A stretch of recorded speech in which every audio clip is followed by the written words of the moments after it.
Praise the Lord. இந்த நாளில நம்ம தியானிக்க வேண்டிய வேத வசனம் என்னன்னா, வெளிப்படுத்தல் 3வது அதிகாரம் 21வது வசனம். நான் ஜெயம் கொண்டு என் பிதாவினுடைய சிங்காசனத்திலே அவரோடே கூட உட்கார்ந்தது போல ஜெயம் கொள்ளுகிறவன் எவனோ அவனும் உன்னுடைய சிங்காசனத்தில் உன்னுடைய கூட உட்காரும்படிக்கு அருளி செய்வேன். ஜெயம் கொள்ளணும்னு சொல்றாருங்க.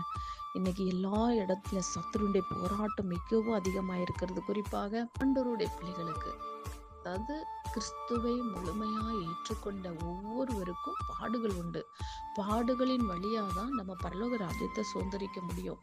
அந்த பாடுகள் தான் இன்னைக்கு பூமியில் அதிகமாக இருக்கு.